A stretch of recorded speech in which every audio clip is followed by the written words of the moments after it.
Hello book buddies, कैसे हैं आप लोग सब। आई होप आप लोग सब खैरियत से होंगे। फिलॉसफी की तारीख को समझने के लिए हम अपने सफर को कंटिन्यू करते हैं। पार्ट 1 में हमने कहानी शुरू की थी सोक्रेटिस से और कहानी खत्म की थी रेने डेकार्ट से।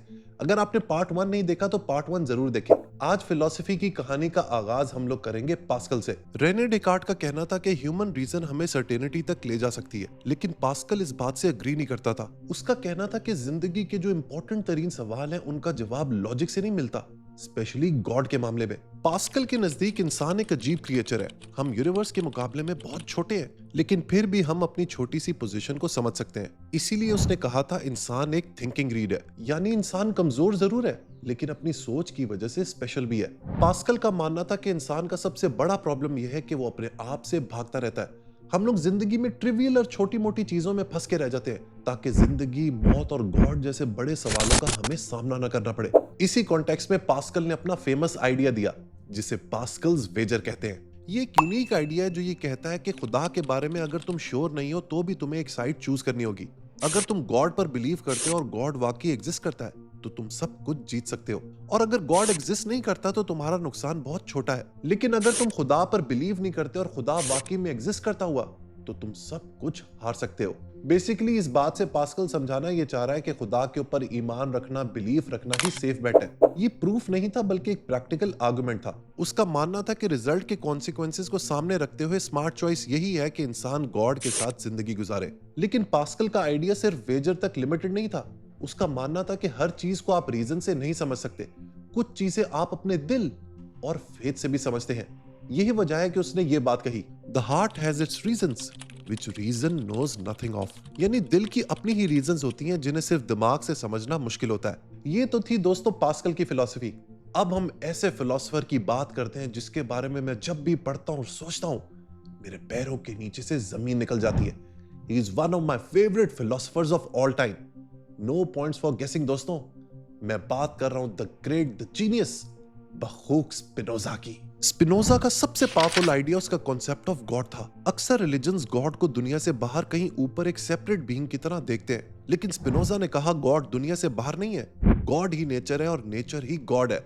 उसके लिए खुदा और यूनिवर्स दो अलग चीजें नहीं थी। जो कुछ इस यूनिवर्स में मौजूद है, चांद, सितारे, पहाड़, oceans, animals, humans, emotions, thoughts, सब एक ही इनफाइनाइट रियलिटी का हिस्सा है। स्पिनोजा के कॉन्सेप्ट के बारे में जो सबसे इंपॉर्टेंट चीज है ना, वो ये कि स्पिनोजा का गॉड पर्सनल गॉड नहीं है।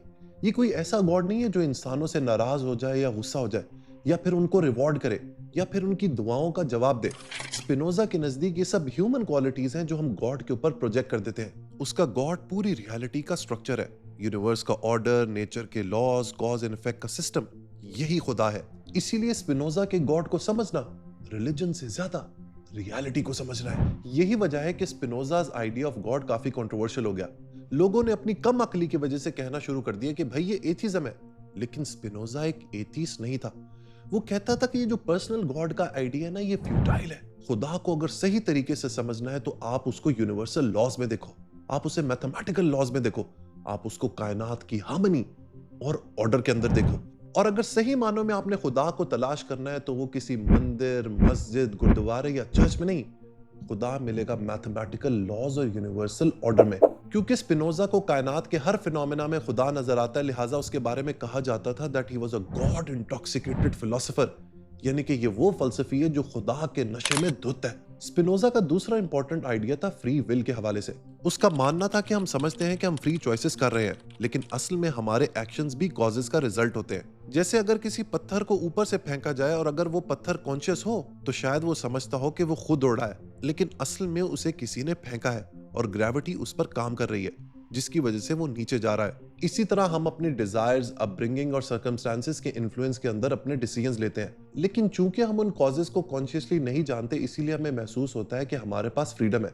लेकिन ये बात भी जान लें कि स्पिनोजा एक होपलेस डिटर्मिनिस्ट भी नहीं था। उसके नजदीक फ्रीडम का मतलब ये नहीं कि तुम कॉजेस से अपने आप को बाहर निकाल लो। फ्रीडम का मतलब ये है कि तुम उन कॉजेस को समझना शुरू करो जो तुम्हें कंट्रोल कर रहे हैं। जब तुम अपने गुस्से, जेलसी, फियर या डिजायर्स को एक बार समझ लेते हो तो फिर तुम उनके स्लेव नहीं रहते और तुम्हारे रिएक्शंस चेंज हो जाते हैं।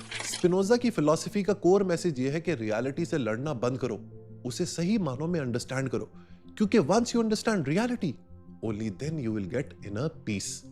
अब बात करते हैं दोस्तों डेविड ह्यूम की। ह्यूम ने एक बहुत इंपॉर्टेंट क्वेश्चन एक्सप्लोर किया कि हम किसी भी बात को सच किस बेसिस पर मानते हैं। अगर कोई हमारे सामने क्लेम करता है कि उसने मिरेकल्स होते हुए देखे हैं या नेचर को किसी इंटेलिजेंट क्रिएटर ने डिजाइन किया है, तो हम उस बात को कैसे वेरीफाई करें। डेविड ह्यूम का मानना था कि हर बिलीफ को सिर्फ और सिर्फ एविडेंस के स्केल पर तोलना चाहिए। अगर एविडेंस है तो वो बात दुरुस्त है, और अगर नहीं तो वो बात भी दुरुस्त नहीं। उसने हमेशा डिजाइन आर्गुमेंट को चैलेंज किया। लोगों का कहना था कि जिस तरह वॉच को देखकर हम समझ सकते हैं कि इसका कोई वॉच मेकर होगा, इसी तरह नेचर की कॉम्प्लेक्सिटी को देखकर हमें मानना चाहिए कि इसका भी कोई डिजाइनर यानी गॉड होगा। ह्यूम ने कहा कि यह कंपैरिजन इतना भी सिंपल नहीं है। अगर नेचर डिजाइन लगती भी है तो इससे सिर्फ इतना पता चलता है कि शायद इसके पीछे कोई इंटेलिजेंट कॉज हो, लेकिन ये कैसे प्रूव हुआ कि वो एक गॉड ही था जो कि पावरफुल और परफेक्ट था। हो सकता है इसके कई क्रिएटर्स हो या फिर क्रिएटर इम्परफेक्ट हो, यानी कि एविडेंस इतना तगड़ा, इतना स्ट्रॉन्ग नहीं कि हम इतने बड़े बड़े कंक्लूजन्स निकाल लें। ह्यूम का एक और फेमस आइडिया मिरेकल्स के बारे में था। उसका कहना था कि जब भी आप सुने कि कोई मौजज़ा हुआ है, कोई मिरेकल हुआ है, तो उसके बारे में सबसे पहले ये सोचें कि क्या वो नेचर के लॉस के ऑपोजिट है। अगर ऐसा है तो फिर फौरन ये कंक्लूड कर लें कि या तो सामने वाला झूठ बोल रहा है या फिर गलत बयानी कर रहा है। ह्यूम की फिलॉसफी का कोर मैसेज ये था कि एक्स्ट्रॉर्डिनरी क्लेम्स के लिए एक्स्ट्रॉर्डिनरी एविडेंस चाहिए। सिर्फ इसलिए कि कोई बात अच्छी लगती है या लोग उस पर यकीन रखते हैं, वो सच नहीं बन जाती। हर बिलीफ को एविडेंस और रीजन की कसौटी पर रखना चाहिए। यही वजह है कि ह्यूम को साइंटिफिक थिंकिंग और मॉडर्न स्केप्टिसिज्म के बहुत ही इंपॉर्टेंट फिलोसोफर्स में माना जाता है। ह्यूम के एम्पिरिसिज्म और मजहब के हवाले से उसके आइडियाज या कॉन्सेप्ट्स को समझना बहुत इंपॉर्टेंट है। लिहाजा मैंने आप लोगों के लिए इन डेप्थ वीडियो बनाई है जिसमें मैंने डेविड ह्यूम की फिलॉसफी को डिटेल में डिस्कस किया है। आप मेरे YouTube आर्काइव्स में जाके उसको देख सकते हैं। और अब दोस्तों बढ़ते हैं द ग्रेट इमैनुअल कांट की तरफ।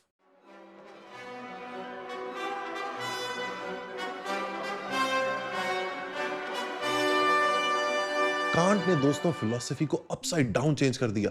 उसने हमारी दुनिया को दो दुनिया में डिवाइड कर दिया, एक वर्ल्ड ऑफ नोमेना और एक world of phenomena. Phenomenal world यानी वो दुनिया जो हम एक्सपीरियंस करते हैं, जिसे हम देखते हैं और फील करते हैं। नॉमिनल वर्ल्ड वो है जिसको हम कभी एक्सेस नहीं कर सकते। This is the place where things exist within themselves। Can't का मानना था कि हम रियलिटी को कभी भी डायरेक्टली एक्सेस नहीं कर सकते। हम जो कुछ देखते हैं, सुनते हैं और महसूस करते हैं वो हमारे जहन के फिल्टर से होकर गुजरता है। जैसे अगर मैं इस रूम में लाल रंग का चश्मा पहनकर बैठ जाऊं तो मुझे हर चीज लाल नजर आएगी। इसीलिए हमारा माइंड इस दुनिया को देखने के लिए, रियलिटी को देखने के लिए फिल्टर्स का इस्तेमाल करता है। कांट का सबसे रेवोल्यूशनरी आइडिया ये था कि time and space physical world में नहीं बल्कि हमारे जहन में मौजूद है। हमारे जहन में टाइम और स्पेस के वो सांचे हैं, वो फ्रेमवर्क हैं जो हमारे लिए रियलिटी क्रिएट करते हैं। इसीलिए उसका कहना था कि जरूरी नहीं कि जो तुम देख रहे हो वो वाकई में रियलिटी हो। रियलिटी तो नॉमिनल वर्ल्ड में एग्जिस्ट करती है जहां तक तुम कभी पहुंच ही नहीं सकते। कांट का सबसे रेवोल्यूशनरी आइडिया ये था कि नॉलेज सिर्फ बाहर की दुनिया से नहीं आती बल्कि हमारा माइंड भी इस नॉलेज को शेप करता है। यानी हम सिर्फ रियलिटी को रिसीव नहीं करते बल्कि उसे ऑर्गेनाइज भी करते हैं। कांट की मॉरल फिलॉसफी भी कमाल है। उसका कहना था कि मोरालिटी का ताल्लुक सिर्फ इस बात से नहीं कि आपने क्या किया, बल्कि इससे भी है कि आपने वो काम किस नियत और किस प्रिंसिपल पर किया। अगर आप किसी की मदद सिर्फ इसलिए करते हैं क्योंकि आपको उस पर तरस आ गया तो कांट के नजदीक ये असल मॉरल एक्शन नहीं है।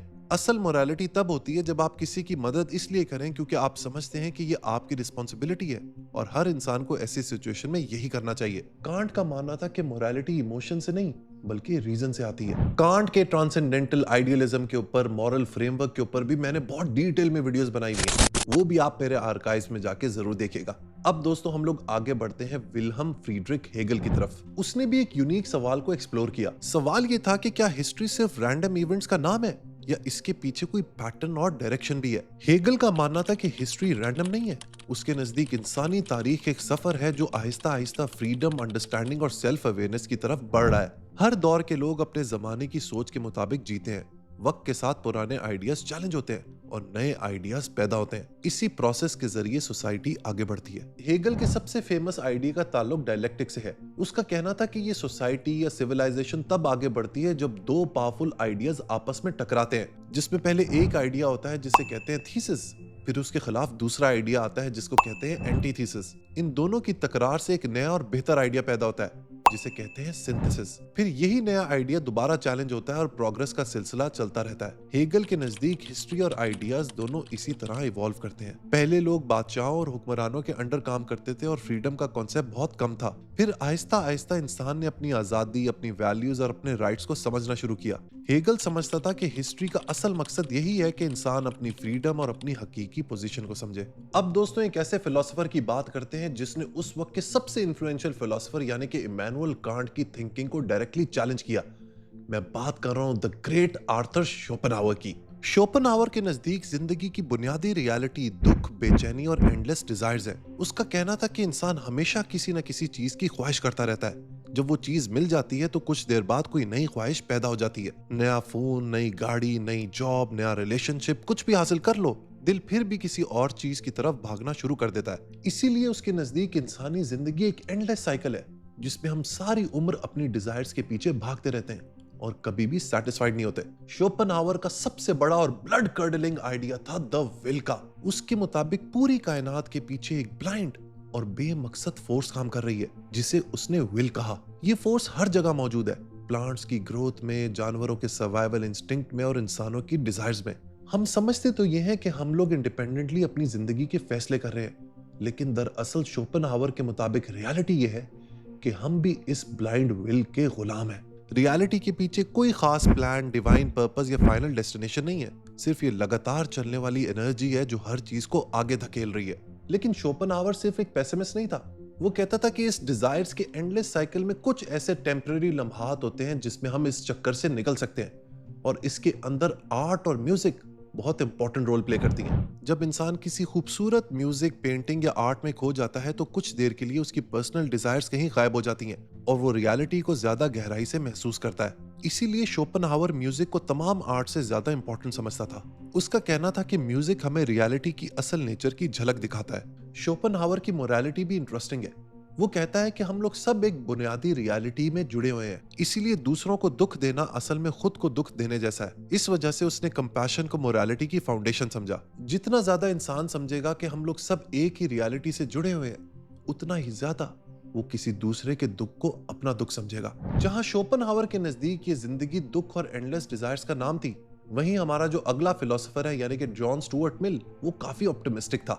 उसका मानना था कि अगर लोगों को सही एनवायरनमेंट और फ्रीडम दिया जाए तो वो अपनी पोटेंशियल को डेवलप कर सकते हैं और ज्यादा खुश जिंदगी गुजार सकते हैं। इसीलिए उसकी फिलॉसफी का फोकस फ्रीडम और ह्यूमन डेवलपमेंट था। मिल पर जेरेमी बेंथम का बहुत इन्फ्लुएंस था और वो भी यूटिलिटेरियन था, यानी उसका मानना था कि सही काम वो है जो मेजॉरिटी के लिए सबसे ज्यादा खुशी पैदा करे। मिल का ये भी मानना था कि हर इंसान की हैप्पीनेस और प्लेजर सब्जेक्टिव होता है और हर प्लेजर की इंटेंसिटी भी डिफरेंट होती है। जैसे एक इंसान को किताब पढ़ने से, फिलॉसफी समझने से या म्यूजिक सुनने से जो प्लेजर मिलता है वो उस प्लेजर से बहुत ज्यादा है जो आपकी फिजिकल एंजॉयमेंट से रिलेटेड है। यही वजह है कि उसने एक जबरदस्त कोटेशन कही। उसका कहना था कि it is better to be Socrates dissatisfied than a fool satisfied, यानी समझदार इंसान की मुश्किल जिंदगी भी उस बेवकूफ इंसान की आसान जिंदगी से बेहतर है जो कभी सोचता नहीं या क्रिटिकल थिंकिंग नहीं करता। मिल का सबसे फेमस आइडिया लिबर्टी था। वो कहता था कि हर एडल्ट को भरपूर आजादी है कि वो अपनी जिंदगी को अपने हिसाब से गुजारे, तब तक जब तक वो किसी दूसरे को हर्ट नहीं कर रहा। मिल इस प्रिंसिपल को हार्म प्रिंसिपल कहता है। उसके मुताबिक किसी की फ्रीडम को सिर्फ उस वक्त रिस्ट्रिक्ट किया जा सकता है जब उसके एक्शंस दूसरों को नुकसान पहुंचा रहे हों। मिल अपने दौर के सबसे पहले फेमिनिस्ट में भी था। उसका कहना था कि औरतों और मर्दों को बराबर हुकूक मिलने चाहिए। वो कहता था कि जो लोग कहते हैं ना कि औरतें कम कैपेबल हैं या कम इंटेलिजेंट हैं मर्दों से, उन्होंने दरअसल औरतों को कभी भी अपनी एबिलिटीज दिखाने का मौका ही नहीं दिया। मिल का ग्रेटेस्ट आइडिया ये था कि जब तक आप किसी भी इंडिविजुअल को भरपूर फ्रीडम नहीं देंगे, तब तक वो अपने ऑप्टिमम पोटेंशियल तक नहीं पहुंच पाएगा। अब बारी आती है सोरेन केरकेगार्ड की। केरकेगार्ड भी फ्रीडम को बहुत इंपॉर्टेंस देता था। उसका कहना था कि फ्रीडम का मतलब सिर्फ ये नहीं कि आपको चॉइसेस मिल जाए, लेकिन जब आपको चॉइस मिल जाए तो उसका जो भी नतीजा होगा उसके रिस्पॉन्सिबल भी आप ही हो। सोरेन केरकेगार्ड के बाद हम लोग बढ़ते हैं one of the greatest political philosophers of all time की तरफ, यानी कि कार्ल मार्क्स। कार्ल मार्क्स के जहन के अंदर एक सवाल उठा। उसने ये देखा कि आखिर कुछ लोग क्यों बहुत अमीर होते जा रहे हैं जबकि जो असल काम करते हैं यानी कि लेबर क्लास, वो गरीब ही रहते हैं। मार्क्स का मानना था कि इंसान की जो पूरी तारीख है वो दरअसल क्लास स्ट्रगल ही है, जिसमें एक तरफ अमीर होता है जो मीन्स ऑफ प्रोडक्शन को कंट्रोल करता है और दूसरी तरफ वो गरीब लेबर होता है जो इन अमीरों के लिए काम करता रहता है। मार्क्स के नजदीक कैपिटलिज्म में किसी भी वर्कर को कभी भी अपनी मेहनत के मुताबिक पैसे नहीं मिलते। जो वैल्यू वर्कर क्रिएट करता है उसका बड़ा हिस्सा फैक्ट्री ओनर ले जाता है। इसीलिए उसने कहा कि वर्कर्स एक्सप्लॉइट हो रहे हैं और आहिस्ता आहिस्ता सोसाइटी ह्यूमैनिटी से भी दूर होती जा रही है। मार्क्स का विजन ये था कि एक दिन ऐसा आएगा जब पूरी दुनिया के वर्कर्स यानी लेबर्स यूनाइट हो जाएंगे और ये जो कैपिटलिज्म का निजाम है इसे उखाड़कर बाहर फेंक देंगे। कार्ल मार्क्स के बाद दोस्तों हम लोग बढ़ते हैं एक ऐसे फिलोसोफर की तरफ who is the greatest philosopher of all time. ना इस जैसा दार्शनिक कभी था और ना कभी होगा। जर्मनी के एक शहर में पैदा होने वाला एक ऐसा बच्चा जिसने फिलॉसफी की दुनिया में वो आग लगाई जो कभी कोई नहीं लगा सका। मैं बात कर रहा हूं द ग्रेटेस्ट फ्रीडरिक विल्हेम नीचा की।